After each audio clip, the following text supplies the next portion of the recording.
tous, j'espère que tout le monde va bien. Je vais continuer l'étude catéchisme de Spirago. On était rendu à parler des péchés contre le quatrième commandement de Dieu, au point 4. On avait dit au point 1, on pèse contre ces commandements quand on manque à ses parents de respect, d'affection et d'obéissance. Donc aujourd'hui, on continue là-dessus. Donc, commençons avec un signe de croix. Au nom du Père, du Fils et du Saint-Esprit. Amen. On avait dit, on manque d'affection envers ses parents quand on les haït, les délaisse dans les besoins, les vols, etc. Les fils de Jacob attristèrent leur père par la vente de Joseph et le trompèrent. Comme j'avais dit dans Genèse 37, 27, Genèse 37 à 50. Donc, on continue.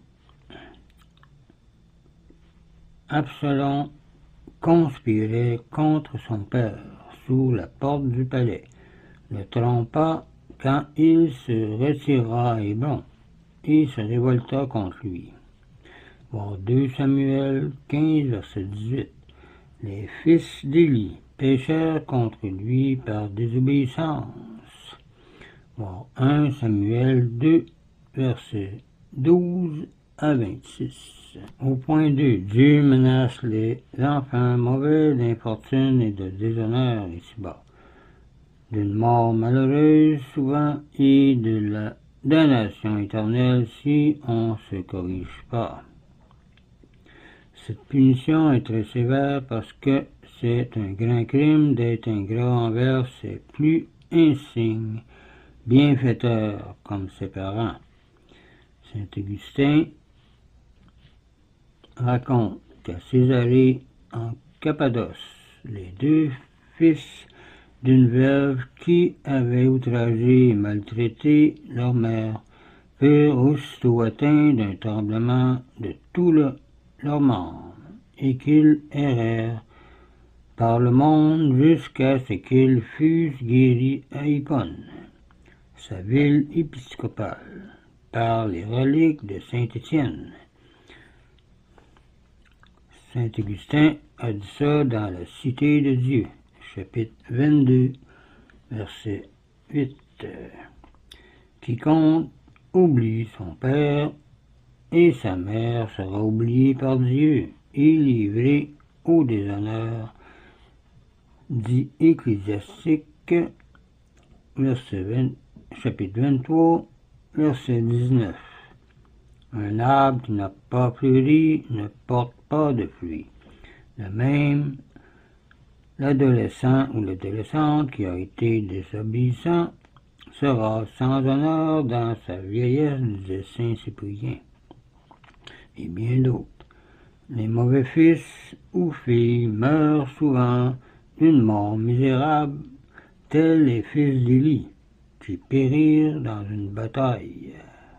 Pourtant, Élie était le grand prophète. Voir 1 Samuel 4, versets 11 à 22. Le perfide Absalom, qui combattit contre son père, fut vaincu et resta dans la déroute accroché par sa chevelure à un arbre où il fut percé par Joab de 3 javelots. Voir 2 Rois, chapitre 18. Dieu peut damner éternellement les mauvais fils s'ils ne se repentent pas, s'il se montrera rigoureux envers ceux qui auront manqué à la charité envers de simples étrangers. À plus forte raison sera-t-il terrible pour ceux qui auront manqué d'affection à leurs parents. Mais Dieu est infiniment miséricordieux d'après ces versets. Là où le péché s'est multiplié, la grâce a surabondé. Voir Romains 5, versets 12 à 18.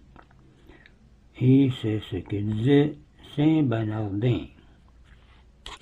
Ceux qui n'obéissent pas à leurs parents, dit saint Paul, dans Romains 1, verset 30, sont dignes de mort.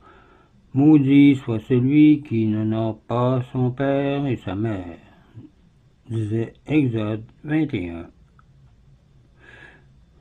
versets 1 à 18, et que l'œil de celui qui les méprise soit déchiqueté par le corbeau et dévoré par l'aigle, disait Proverbe 30, verset 14. Donc, il est important de respecter ses parents, afin que le malheur ne vienne pas sur nous abondamment. Le peuple disait un ordre formel de Dieu à Moïse. Lapidera le fils désobéissant et récalcitrant aux injonctions de son père et de sa mère, afin que tout Israël le sache et soit rempli de crainte. Voir Deutéronome 21, versets 18 à 21. Par un juste châtiment de la providence, les enfants mauvais ont souvent eux-mêmes des fils méchants qui les maltraitent. C'est un fait d'expérience. L'on n'est puni pas où l'on a péché, disait la sagesse, chapitre 11, verset 17. Cham avait rayé son père. Ses descendants, les Cananéens, devinrent si impies que Dieu ordonna leur destruction. Voir Genèse, chapitre 9. Donc, vaut mieux obéir à Dieu que à nos instincts charnels. Point 2. Les devoirs envers les supérieurs. Premièrement, pour le gouvernement de la société humaine, Dieu a institué deux pouvoirs, la puissance spirituelle et la temporelle. À la puissance spirituelle, il a soumis les âmes. À la puissance séculière, civile et gouvernementale, il a confié le maintien de la paix et de l'ordre matériel. Mais il y a eu souvent des guerres depuis des siècles pareils, comme en ce moment. Dans toute la création, nous constatons la subordination de certains êtres à d'autres. La Lune gravite autour de la Terre et la Terre, avec les autres planètes, gravite autour du Soleil. Le règne minéral nourrit le règne végétal. Celui-ci, le règne animal, et tout est à la disposition de l'homme et de la femme. Il y a une subordination même entre les animaux.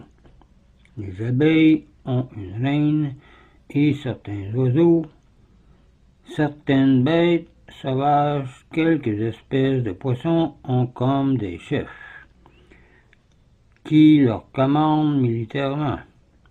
Dans notre propre corps, il y a des membres soumis aux autres, afin que tout fonctionne de la bonne façon, à moins qu'on soit malade. Et le même phénomène se retrouve dans le monde des esprits, où il y a différents ordres d'anges et d'archanges. Dieu a voulu, de même que dans la société humaine, il y eut des inférieurs et des supérieurs. Et cette subordination est même devenue nécessaire par le péché originel. Sans autorité, la société serait comme une armée sans chef, une tourbe indisciplinée, disait saint Jean Chrysostome. Ce que la charpente est au bâtiment, l'autorité l'est à l'État. Sans la charpente, les murs s'écroulent, comme la société sans gouvernement, qui maintiennent l'union de ses membres. disait Saint Jean Chrysostome. Comme les hommes, après le péché originel, s'attaquèrent entre eux, ainsi que des fauves, au point d'un frère tuant son frère, Dieu fut forcé de donner des chefs assez sauvages pour mettre un frein à leur passion, disait saint Rémy. Nous devons être reconnaissants à la Providence d'avoir constitué des autorités afin que nous ne soyons pas ballottés comme les vagues de la mer, disait saint Isidore.